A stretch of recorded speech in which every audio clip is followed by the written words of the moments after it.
five.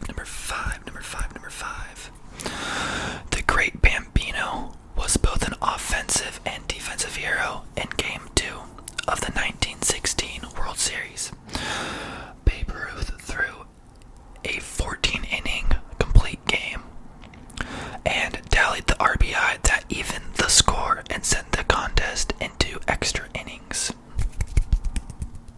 And if only the Angels were good, then Shohei Ohtani could be doing the same thing, but I don't think the Angels are ever going to get into the playoffs in this window of time with the team they have. I mean, they drafted something crazy like 27 pitchers. They drafted all pitchers, so maybe they can use that as a trade chip later on. But alright, number 6.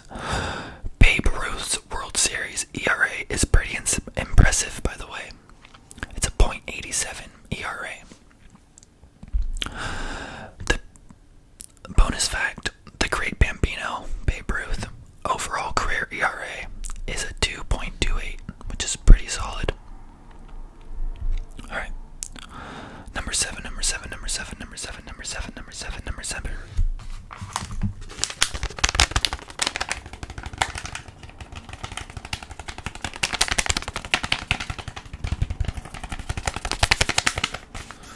These are cleansing towelettes. Okay. Number 7. Cy Young himself pitched in Game 1 of the World Series and lost. He took on and was defeated by Pirates Deacon Philippe. Number 8. Two of the biggest rivals in baseball, the Giants and the Dodgers, haven't faced each other in a postseason since 2021. No, this says 1889, so I guess that was the last time they faced each other before this year, coincidentally. But number 9. The first home run in World Series history was hit by someone who died just 6 years later. Jimmy Sebring nabbed that honor in Game 1 of the 1903 Fall Classic while playing for the Pittsburgh Pirates.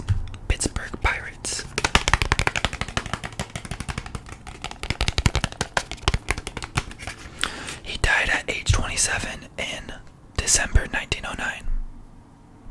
And I'm getting these off of the Huffington Post. They always have good articles. So if you're bored and you need some good articles, I wouldn't mind checking out that website, and I'll put the link to where I found these down below. Okay, number 10. Deion Sanders is the only person ever to play in both a Super Bowl and a World Series.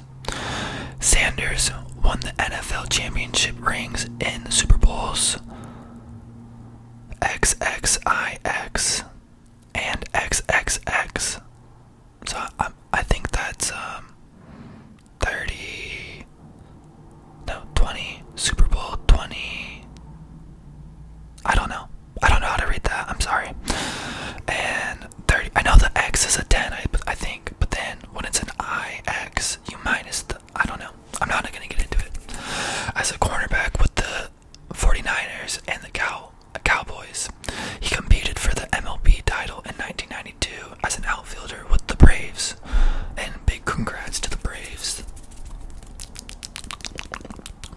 One player, Tim Hudson, number 11. Tim Hudson has competed in 2 longest playoff games in MLB history. Both 18-inning affairs took place in 2005 when the Houston Astros and Atlanta Braves faced off, and in 2014 when the Giants and the Nationals played each other. Okay, number 12. Reggie Jackson once hit 3 home runs on 3 consecutive pitches in a World Series game. All on the first pitch, of course. Wow. Number 13.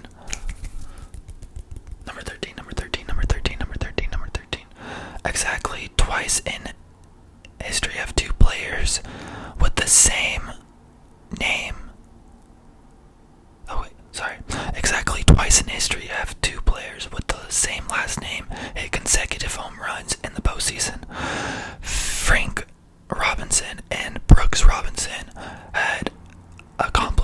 pitcher in 1966. As members of the Baltimore Orioles, then J.D. Martinez and Victor Martinez also did it in 2014 for the Detroit Tigers. Number 14. Certain photos sure make it look like Bill Buckner was wearing a Cubs glove when he missed the famous ground ball in baseball history. What is on Buckner's right hand? Apparently Chicago's curse of Billy Goat is contagious. Okay, that's weird. Number 15 continued, and rest in peace, Bill Buckner. He just died maybe 2 years or so ago.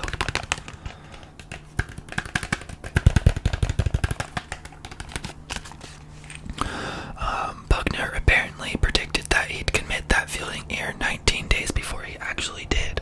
According to ESPN's documentary Catching Hell and the Boston Globe's Dan Shaughnessy, Buckner was interviewed on October 6, 1986, about the pressures of postseason play. And here's a quote: The dreams are that you're gonna have a great series and win. The nightmares are that you're gonna let the winning run score on, a ground ball through your legs. Those things happen, I think it's a lot of it is just fate.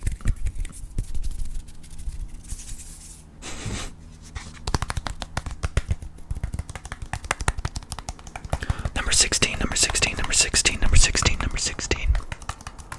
The actor who played Fred Mertz on I Love Lucy had a clause in his contract excusing him from work if the New York Yankees were in the World Series. It's pretty cool. Number 17. The Yankees played the New York Giants and Brooklyn Dodgers in the World Series a combined 13 times before the NL teams packed up their bags and headed west. Now they're the San Francisco Giants and the Los Angeles Dodgers. Number 18. The movie Fever Pitch had to be rewritten after the Boston Red Sox made history in 2004. The writers had initially crafted the film's ending around the assumptions that the Red Sox would lose at some point in the playoffs, and an assumption that was held by most of the world when Boston was down 3 games to the Yankees. That was a great series, by the way.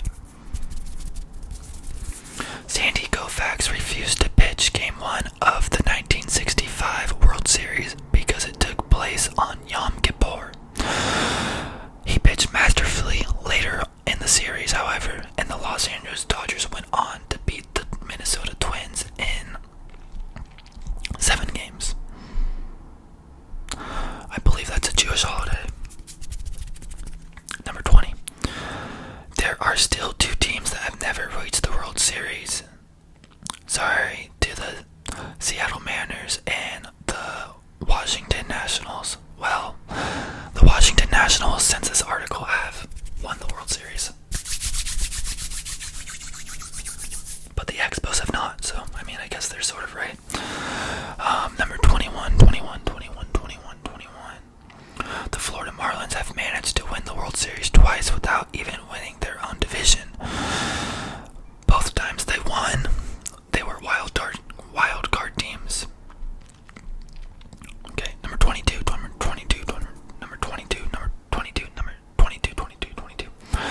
The Dodgers' Clayton Kershaw gave up almost as many runs in one game last October as he did the entirety of June and July. Los Angeles A's gave up 8 runs in just the first game of the NL Division Series against the St. Louis Cardinals. He had given up 9 runs all of June and July. He's a joker in the playoffs, that's for sure. This year he got injured, so didn't even play. So I guess that might have been a good thing for him. But it seems like Walker Buehler kind of took his position in choking in the playoffs, so it's all good.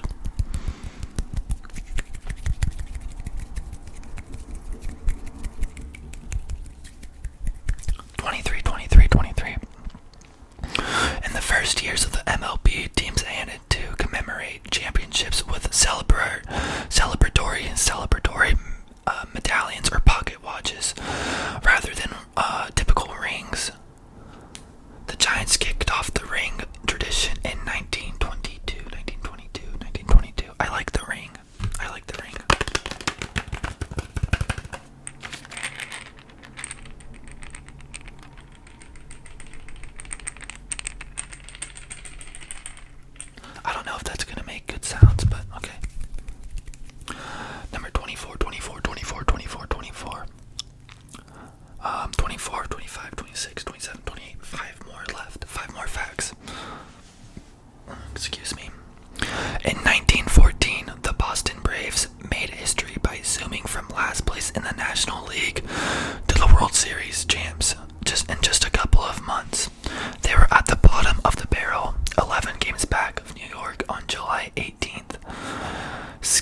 25, 25, 25, 25. The Braves, this is so funny that the Braves seem to be kind of like the main character, if you will, in this article. And they just won last night, going to the World Series. So, okay, 25, 25, 25. The Braves are the only ball club to have it won it all in three different cities. They won it while they were in Boston, Milwaukee, and Atlanta. In 1914, they won it with Boston, Milwaukee in 1957, and Atlanta in 1995. And maybe, who knows, in 2021. 26, potentially the only complete recording of the 1960 World Series Game 7 was stashed away in Bill Crosby's wine cellar for half a century. No one knew that a copy of the tape had survived until 2009, nearly 50 years after the game's final pitch was thrown. 27, 27.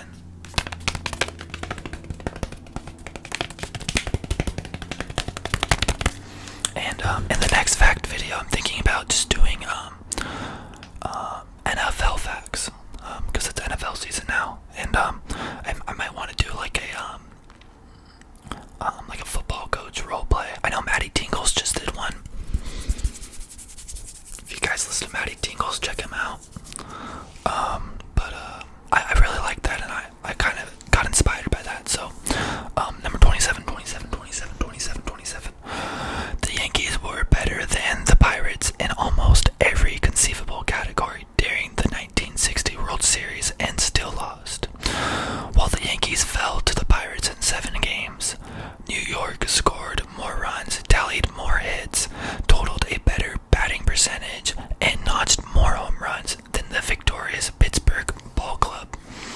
Yankees ace Whitey Ford also threw 2 complete game shutouts over the course of the series, and they still lost. That's crazy.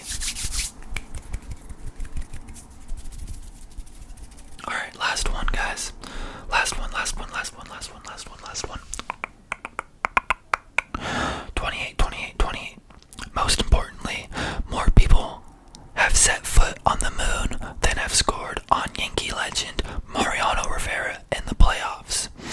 Per USA Today, 12 people have walked on the moon. Only 11 have scored against the pinstriped pitcher throughout his storied postseason career. Now you're ready for the playoffs to begin. Welcome